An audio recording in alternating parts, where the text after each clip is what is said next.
Assalamualaikum warahmatullahi wabarakatuh Sobat Mimbar Tube sekalian, kembali lagi di Breaking News kali ini bersama saya Robin KW 100 dari Gotham City.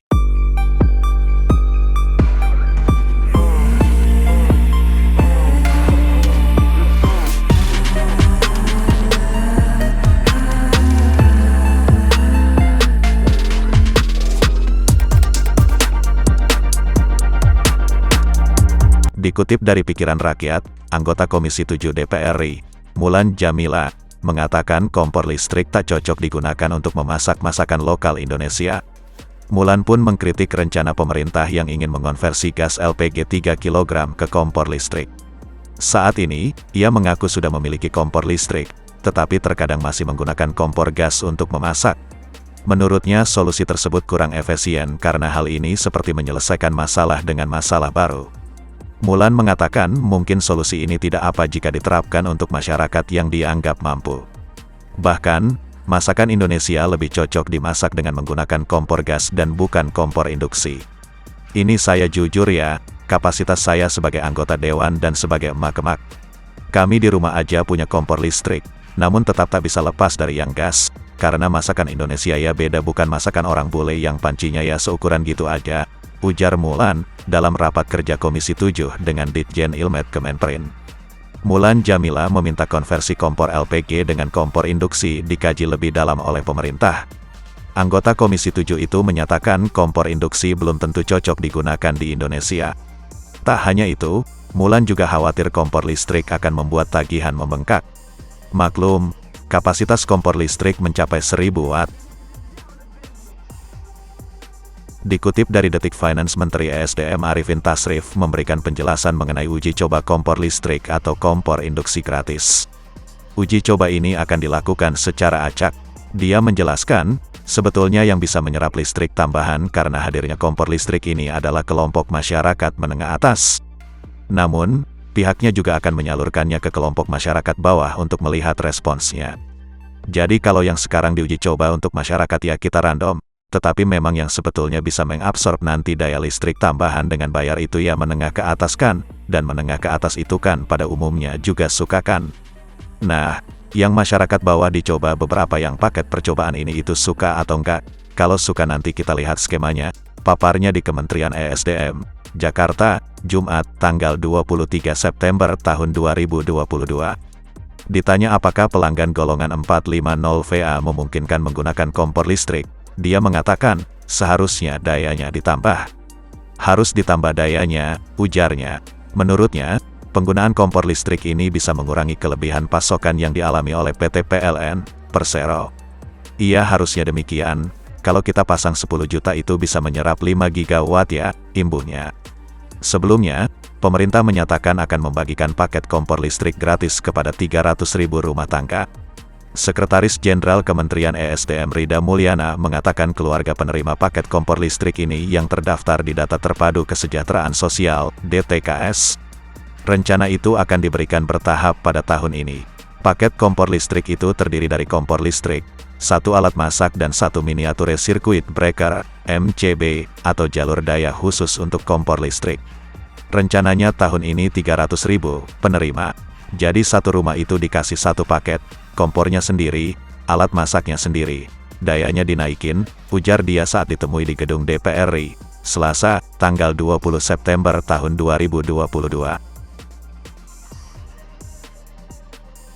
Sekilas info, DPR klaim konversi kompor gas ke listrik tak akan menambah beban rakyat, bakal disubsidi pemerintah. Berita ini juga dikutip dari pikiranrakyat.com. Pemerintah berencana mengurangi konsumsi gas LPG 3 kg dan menggantinya dengan kompor listrik secara bertahap.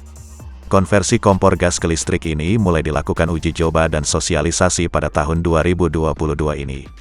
Anggota Komisi 7 DPR, Nasyirul Fala Amru mengatakan uji coba ini dilakukan untuk mengetahui seberapa efektif penggunaan kompor listrik dibandingkan kompor gas.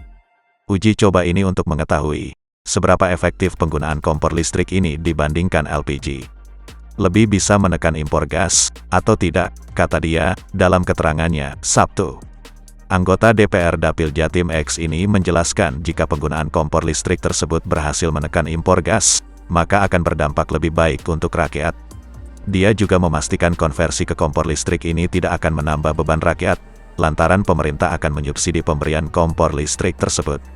Untuk uji coba tahap pertama, kata dia, pemerintah akan membagikan paket kompor listrik gratis kepada 300.000 warga yang terdata di Data Terpadu Kesejahteraan Sosial disingkat DTKS serta memiliki listrik. Selain itu, pemerintah juga akan membagikan alat miniatur circuit breaker disingkat MCB secara gratis kepada masyarakat penerima kompor listrik. Pemberian MCB ini hanya akan diberikan kepada pelanggan listrik 450-900 volt ampere. Sekali lagi, penggunaan kompor listrik ini masih dalam tahap uji coba dan sosialisasi. Belum ada pembahasan yang lebih intensif, ucapnya, seperti dikutip pikiranrakyat.com dari Antara. Wacana program konversi kompor LPG 3 kg ke kompor listrik induksi ini dipastikan tidak akan diberlakukan pada 2022. Menteri Koordinator Perekonomian, Airlangga Hartarto menjelaskan pihaknya kan terus memantau dari menerima masukan-masukan dari masyarakat, dan melihat langsung kondisi di lapangan atas perubahan ini. Dia memastikan pemerintah akan menghitung dengan cermat segala risiko, biaya, memperhatikan kepentingan masyarakat, dan menyosialisasikan kepada masyarakat sebelum program tersebut diberlakukan. Sebelumnya, wacana program konversi kompor listrik ini mendapat sejumlah kritikan dari publik hingga sejumlah tokoh. Salah satunya, disebutkan kompor listrik tidak cocok dengan jenis masakan Indonesia. Selain itu, panas yang dihasilkan juga tidak merata sehingga masakan yang dibuat juga dinilai menjadi kurang sedap.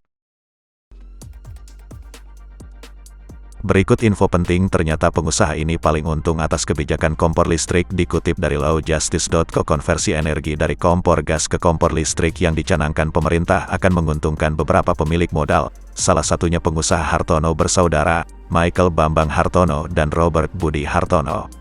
Perusahaan keluarga Hartono yang diuntungkan dari kebijakan ini adalah PT Hartono Istana Teknologi atau Polytron.